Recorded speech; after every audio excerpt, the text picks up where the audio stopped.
अस्सलाम वालेकुम, क्या हाल चाल है यार आपके। अच्छा यार, मैं ये समझता हूँ कि ये जो हायर एजुकेशन है that should be accessible for everyone. मतलब मेरा ख्याल है कि इस तरह नहीं होना चाहिए कि ये जो एजुकेशन है ये सिर्फ उन खास प्रिविलेज्ड स्टूडेंट्स तक लिमिटेड हो। आप इस एंट्री टेस्ट के कॉन्सेप्ट से फेमिलियर होंगे कि बहुत से बच्चों को यूनिवर्सिटी में एडमिशन डिनाई कर दिया जाता है सिर्फ इस वजह से कि वो एक छोटा सा टेस्ट नहीं पास कर सके। तो मेरी यहाँ पे छोटी सी कोशिश है कि उन बच्चों को हेल्प आउट कर सकूँ जो शौक रखते हैं कुछ करने के, लेकिन ये एक छोटा सा हर्डल उनके लिए बहुत नुकसानदेह साबित होता है। तो आज 10 मई है और इस कोरोना की वजह से लॉकडाउन हुए ऑलमोस्ट 1 महीना हो चुका है और तमाम एजुकेशन इंस्टीट्यूट्स बंद हैं। और मेरी कोशिश होगी कि इन हालात को मद्देनजर रखते हुए आपके लिए एक प्रोडक्टिव वीडियो बनाई जाए।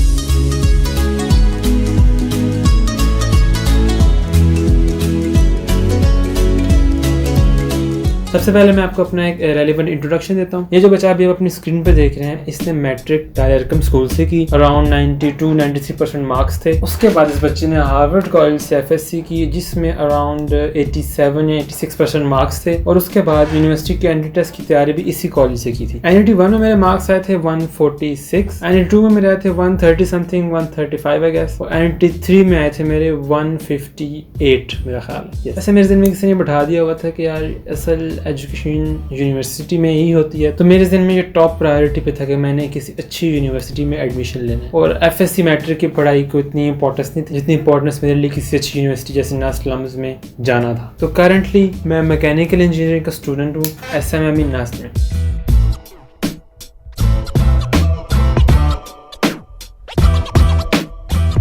अच्छा, तो अभी मैं आपको आगे कुछ बहुत इंपॉर्टेंट बातें बताने वाला हूँ। उन सबको आपने बहुत ध्यान से सुनना है, अपना माइंड क्लियर कर लें, रिलैक्स हो जाएं। तो sit back and concentrate. First of all आपके ज़हन में ये बात होनी चाहिए कि ये कोई बहुत बड़ा टास्क नहीं है। ये टेस्ट पास करने के लिए आपको कोई गीगा माइंड जीनियस होने की ज़रूरत नहीं है, सिर्फ थोड़ी सी डेडिकेशन, प्रैक्टिस एंड मेहनत की ज़रूरत है। तो आप लोगों ने ये तो बहुत सुना होगा कि इसको समझना, टाइम मैनेजमेंट, कॉन्सेप्ट क्लियर होने चाहिए, ये होना चाहिए, वो होना चाहिए। ये सब लोग बताते हैं कि ये आपने करना है, लेकिन ये अमूमन नहीं बताया जाता कि ये अब करें कैसे। तो मेरी कोशिश होगी कि इस एस्पेक्ट थोड़ा कवर किया जाए कि काम करें कैसे। फर्स्ट ऑफ ऑल हम ये पॉइंट इस्टेब्लिश करेंगे कि समझ के पढ़ना और अपने कॉन्सेप्ट्स क्लियर रखना, रट्टे ना मारना कितना ज़रूरी है। अब मेरी बात ना माने यार, इनकी बात सुनो। गोल्डन रूल जो कि हर बच्चे को बताना चाहिए। नहीं, बस ये है कि कॉन्सेप्ट्स अगर बंदे क्लियर हों, कॉन्सेप्ट बंदे के क्लियर हों तो हो जाता है। आप तो वही जज कर रहा है, आपकी बेसिक नॉलेज कितनी है, बेसिक कॉन्सेप्ट कितनी है। हाँ, यानी आपके कॉन्सेप्ट्स क्लियर होने चाहिए, कॉन्सेप्ट्स क्रिस्टल क्लियर रखने हैं। अच्छा, तब ये करना कैसे है? वेल, मैं आपको थोड़ी सी टिप्स दे सकता हूँ। जैसे कि फॉर एग्जांपल, जब भी आप कोई चीज़ पढ़ रहे हो तो उसको क्वेश्चन करो सबसे पहले कि ऐसा ही क्यों, इस तरह भी तो हो सकता था, इस तरह भी तो हो सकता था। लाइक फॉर एग्जांपल आपको एक मिसाल देता हूँ। अब जैसे कि ये हमारी FSC की बुक है, सेकेंड ईयर की मैथ्स की। इसमें लिखा हुआ है कि जब भी किसी फंक्शन का आप डबल डेरिवेटिव लोगे और वो डबल डेरिवेटिव अगर नेगेटिव आता है तो इसका मतलब होगा कि उस पॉइंट पर उस फंक्शन की मैक्सिमम वैल्यू होगी रिलेटिवली। अब ये बात इस बुक में तो इसने लिख दी, यहाँ पर ये देखें, यहाँ पे इसने बात लिख दी है वाली, ठीक है। अब आपके पास दो ऑप्शन हैं, या तो इस बात को एज इट इज़ मान लें कि जो इसने लिखा है बस ठीक है, मैं इसको अब याद कर लूँगा, या दूसरी ऑप्शन आप इस बात को क्वेश्चन करें कि ऐसा ही क्यों है, इसके ऑपोजिट क्यों नहीं था, वो भी तो हो सकता था ना। तो इस तरह जब आप क्वेश्चन करेंगे चीज़ों को तो आपके ज़हन में नए से नए पॉइंट ऑफ व्यूज़ आएंगे। इसी तरह एक और एग्जांपल मेरे ज़हन में आती है, जिस तरह ये वर्नियर कैलिपर है। हम जनरली बुक्स में पढ़ते हैं कि जहाँ पर मेन स्केल और वर्नियर स्केल की रीडिंग कोइंसाइड करेगी, उसके पास आप मल्टीप्लाई करके लीस्ट काउंट से ऐड कर दोगे, आपके पास उसकी रीडिंग आ जाएगी। यहाँ भी आपके पास दो ऑप्शन हैं, या तो आप सिंपली इस तरीके को याद कर लो, या उसको समझो कि ऐसा क्यों होता है। अपने टीचर से कंसल्ट करें, इंटरनेट का पॉजिटिवली यूज़ करें कि ऐसा ही क्यों करते हैं हम कि जो मेन स्केल से रीडिंग कोइंसाइड करती है उसको ऐड कर देते हैं। इससे होता क्या है? अब जब आपके पास कोई और वर्नियर कैलिपर आएगा ना जिसमें से इसमें 20 डिवीजन्स थी, उसमें 10 डिवीजन्स हैं, या उस वर्नियर कैलिपर का लीस्ट काउंट कुछ हो रहा है, या प्रॉपर्टीज डिफरेंट है उससे कुछ भी, तो आपको जब चीज़ की समझ आई होगी तो आप उसको भी अच्छी तरीके से यूज़ कर सकोगे। लेकिन जब आपने सिर्फ इस बुक वाली बात को रटा मारा होगा और वो वर्नियर कैलिपर थोड़ा डिफरेंट होगा, या जो क्वेश्चन आएगा आपके पास एनी टेस्ट में वो थोड़ा डिफरेंट होगा, तो आप उसी वक्त कन्फ्यूज़ हो जाओगे। तो इसीलिए आपने चीज़ों को समझना है कि आपका अगर वेरिएंस आया फ्यूचर में कभी, तो आप उसको कॉम्प्रीहेंड कर सको ना। तो ये तो होगी समझने वाली एक मेन बात कि don't accept things as they are, question them. अभी तो मैंने आपको एक दो मिसालें दी हैं ना, इसी तरह आपने पूरी बुक, जैसे ये FSC की बुक है, इस पूरी बुक को समझना, कोई रॉकेट साइंस नहीं है इसमें। आई थिंक अगर आपने FSC किया है तो आप अपने FSC 1 और FSC 2 की बुक्स उठा लो, but you have to be smart about it. सारी तैयारी FSC की बुक से की, ठीक है, सिलेबस वही है, एफएससी की बुक पकड़ लो। नहीं, बुक्स कौन सी पढ़ें? एफएससी की बुक्स वही ना, वही FSC लाइब्रेरी से वही कोई है, खास बुक्स नहीं। सबसे पहले आपने जो है बुक पे ही फोकस करना है, क्योंकि बेसिकली सारे फार्मूला बुक से यूज़ हो रहे होते हैं। एफएससी पढ़ो, ठीक है, एनईटी पूरा पेपर एफएससी से आता है। एंट्री टेस्ट में आपको किसी भी यूनिवर्सिटी में एडमिशन लेने के लिए सिर्फ ये बुक एफएससी की बुक्स को समझना काफ़ी है। इतनी सी पतली सी बुक है, आप इस बुक को अगर पढ़ी हो तो हफ्ते में ख़त्म कर सकते हो। आपके पास ये छुट्टियाँ जो हैं पता नहीं कब तक चलेंगी, इससे बड़ी अपॉर्चुनिटी कोई हो ही नहीं सकती। आप हर वीक पूरा सिलेबस ख़त्म कर सकते हो। उसको बार बार करो, बार बार करो, बार बार समझो, हर दफ़ा आपको नई चीज़ मिलेगी उसमें से। अच्छा, समझने के बाद एक अगला फेज़ आता है और वो है प्रैक्टिस का। जो आप समझ चुके हैं उसके बाद में अप्लाई भी तो करना है ना। वो कैसे होगी? आप सैम्पल क्वेश्चन इकट्ठे करें और उनकी प्रैक्टिस करते जाएं। प्रैक्टिस आपने इस तरह नहीं करनी कि यार क्वेश्चंस लिया, उसका सॉल्व किया, आंसर आया, टिक मार्क, आंसर आया, टिक मार्क। अब आंसर नहीं आ रहा, आप किसी से कहें भाई इसका मैं सोल्यूशन दे दो, आपको सोल्यूशन दे देगा, आप सोल्यूशन पढ़ लें, आंसर आ गया, ठीक है, आंसर टिक मार्क। इस तरह नहीं करना। जब आपको किसी चीज़ का आंसर नहीं मिलेगा तो आप ऑब्वियसली उसका सोल्यूशन कर रहे होंगे जिसमें आपने उसमें गलती की होगी कोई। तो जब आप सही सोल्यूशन से उसको टैली करेंगे तो आपने अपनी वो गलती पॉइंट आउट करनी है कि मैंने क्या चीज़ नहीं की जो उसने की है तो उसका आंसर आया है। इससे क्या होगा, जो आपने जो गलती की थी वो पॉइंट आउट हो जाएगी और आप वो दोबारा गलती नहीं करोगे अपने एंट्री टेस्ट में। इसलिए बात वही आ जाती है, आपने इस बात को क्वेश्चन करना है कि ऐसा ही क्यों हुआ और ऐसा क्यों नहीं हुआ। इस तरह आप अपनी गलतियाँ पॉइंट आउट करते जाएंगे। इससे कहते हैं अपनी गलतियों से सीखना। और एक और टिप जो है वो ये कि आपने कैलकुलेटर नहीं यूज़ करना। कैलकुलेटर यूज़ करना अभी से छोड़ दो। प्रैक्टिस का एक और तरीका भी है कि आप मुख्तलिफ टेस्ट तो मतलब जैसे कि एनईटीज़ 3 होते हैं, तो मैंने पहले 2 एनईटीज़ शौक में दिए थे बस। तो मैं कोई इतनी तैयारी करके नहीं गया था वहाँ। मकसद क्या था कि आप फेमिलियर हो जाएं उससे।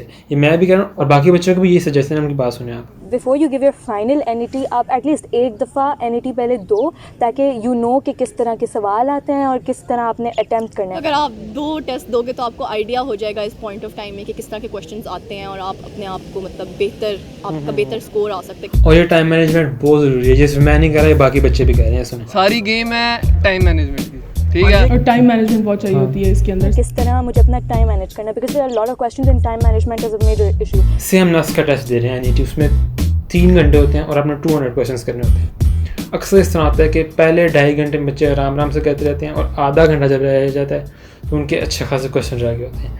तो इसको कैसे हम टैकल करेंगे? मोस्ट फिजिबल तरीका तो ये है कि आप टाइम डिवाइड कर लें। हर आधे घंटे में आपने 33 क्वेश्चंस करने हैं। तो इससे ये होगा कि आप हर आधे घंटे बाद अपने आप को चेक करो। अगर फॉर एग्जांपल आपका टेस्ट 12 बजे शुरू हुआ है तो 12:30 बजे तक आपको 33 क्वेश्चंस कर लेने चाहिए या इससे ज़्यादा। अगर कम है, फॉर एग्जांपल 25 क्वेश्चंस किया आपने, 20 क्वेश्चंस किए, तो आपको सोचना चाहिए और वहाँ पर स्पीड बढ़ानी चाहिए, बजाय कि आप जब टेस्ट खत्म होने वाला तब स्पीड बढ़ाएं, तब फ़ायदा नहीं है। तो ये एक तरीका है कि आप अपने आप को ड्यूरिंग एग्ज़ाम साथ मॉनिटर करें, बजाय कि एंड पे टाइम देखें और कि अब तो मेरे को ज़्यादा क्वेश्चन रहेगा, ये नहीं हो सकता। एक और चीज़ आपको जो एग्जाम हॉल के अंदर टाइम बचाएगी वो है आपकी टेस्ट से कितनी फेमिलियरिटी है। यानी आपको पहले से पता हो कि मेरे साथ क्या होना है वहाँ पर। जैसे कि आपको पता हो कि मेरे पास 3 घंटे होंगे, मेरे पास 200 क्वेश्चन होंगे, कितनी उसमें से नेगेटिव मार्किंग होगी, क्या बाकी वेरिएबल्स क्या होंगे वहाँ पर। अब जैसे नेक्स्ट की बात करते हैं तो इसमें जो आपका टेस्ट है पेपर पर नहीं होता, कंप्यूटर पर होता है। तो आपको कंप्यूटर यूज़ करना आना चाहिए, एटलीस्ट बेसिक्स, माउस मूव कराना चाहिए। और क्या आपको दिखाता हूँ किस तरह टेस्ट होगा यार। कैमरा आगे लगा मेरा। अच्छा, इस तरह के आपके पास जो स्क्रीन है कि इंटरफेस होगा, यूज़र नेम और पासवर्ड आपको पहले से पता होता है, आपकी रोल नंबर स्लिप पे लिखा होता है, उसको लिख के आप सबमिट करेंगे तो इस तरह आपके सामने एक व्यू आएगा। आपने करना क्या है, क्वेश्चन पढ़ना है आराम से, उसके बाद ऑप्शन को टिक करना है। टिक करने के बाद यहाँ पर ये सेव का जो बटन है इसको ज़रूर दबाना है। सेव को दबाया होगा, नेक्स्ट नहीं करना, क्योंकि जब आप नेक्स्ट करेंगे तो पीछे वाला सेव नहीं हुआ होगा। देखिए मैंने सेव नहीं दबाया, लेकिन मैं इसको फॉर एग्जांपल टिक करके फिर सेव कर रहा हूँ। अब मैं आगे जा सकता हूँ। अब ये मेरा क्वेश्चन सेव हो गया और ये इसका मतलब नहीं कि अब ये सेव होगा तो चेंज नहीं हो सकता, इसको चेंज भी कर सकते हो बाद में। हाँ, सबसे इंटरेस्टिंग बात, अगर आपको किसी क्वेश्चन में डाउट है जो आपने जल्दी में किया है, आप समझते हो कि यार ये मैं दोबारा बाद में एंड में देखना चाहता हूँ, तो इसको सेव करने के बाद आप रिव्यू फोल्डर में डाल दो। ये रिव्यू फोल्डर है, 200 क्वेश्चन है, उनमें से आप तकरीबन अगर 10 to 15 क्वेश्चन रिव्यू फोल्डर में डाल दोगे तो एंड में वो 10 to 15 क्वेश्चन आप दोबारा देख सकते हो। तो क्वेश्चन छोड़ने से बेहतर है कि आप उस पर कोई ना कोई ऑप्शन डाल के उसको बाद में रिव्यू फोल्डर में डाल दो, फिर बाद में नेक्स्ट। और ये टेस्ट जब आपका टाइम ओवर होगा उसके बाद खुद ही सेव और क्लोज हो जाएगा। आपको स्क्रीन और कंप्यूटर का थोड़ा सा एक्सपीरियंस होना चाहिए और माउस यूज़ करना आना चाहिए। जिस तरह का ये सिंपल सा एक माउस है, इस तरह का कोई भी माउस, एक इस पर क्लिक होता है और एक राइट क्लिक, बस इसको इस तरह के वहाँ पर एक माउस होगा बस।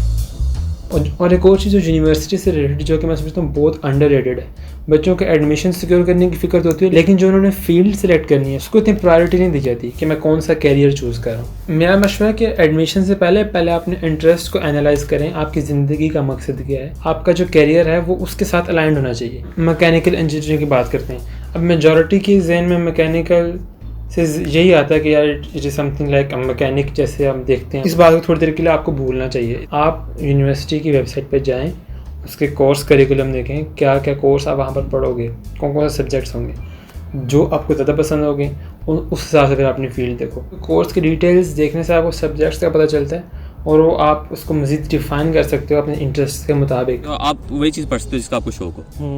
आपको जिस चीज़ का शौक नहीं है वो नहीं पढ़ सकते, मैं नहीं इस चीज़ में मानता। I do not look at the reputation and the image it has in the market. I looked at the course because NAS Business School हर साल अपना course it updates it in accordings to Harvard business school. अभी आपको दिखाता भी हूँ कि आपको सब्जेक्ट्स मतलब आप कैसे देख सकते हो इनकी वेबसाइट पर। हम मैकेनिकल इंजीनियरिंग की बात कर रहे थे तो इनकी वेबसाइट पे सारा कोर्स करिकुलम पड़ा हुआ है। जनरल एक माइंड सेट है कि मैकेनिकल वाले प्रोग्रामिंग एंड इलेक्ट्रॉनिक्स तरफ नहीं जाते, लेकिन यहाँ पे देखें फर्स्ट सेमेस्टर में ही फंडामेंटल्स ऑफ प्रोग्रामिंग। इसी तरह आगे भी जो आप डिटेल में देखेंगे थर्मोडायनामिक्स एंड इलेक्ट्रॉनिक्स इंजीनियरिंग, तो यानी मैकेनिकल में बाकी सारी फील्ड्स भी कवर हुई हैं। जब आप आगे जाते हो आपके पास इलेक्टिव्स आते हैं, यानी ये सब्जेक्ट्स वो हैं जो कि आप खुद चूज़ कर सकते हो। वो इनमें से कोई भी हो सकता है। बेशक अगर मेरा इंटरेस्ट है कंप्यूटर एप्लीकेशंस में या गैस टर्बाइंस में, तो आप उसमें से चूज़ कर सकते हो। ये जिससे मैकेनिकल की बात करूँ और भी बहुत सी फील्ड्स हैं, इलेक्ट्रिकल, मैकाट्रॉनिक्स, कंप्यूटर साइंस, आप उन सब का करिकुलम देखो। ये एक लाइफ अफेक्टिंग नतीजा है, ये आपने बिल्कुल आराम सुकून से सोच समझ कर लेना है।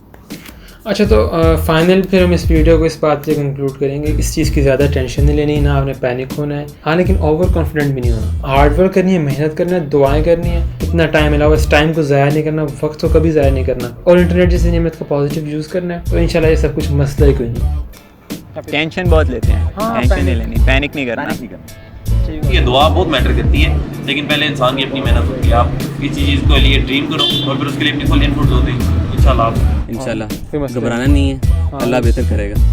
थैंक यू आपको।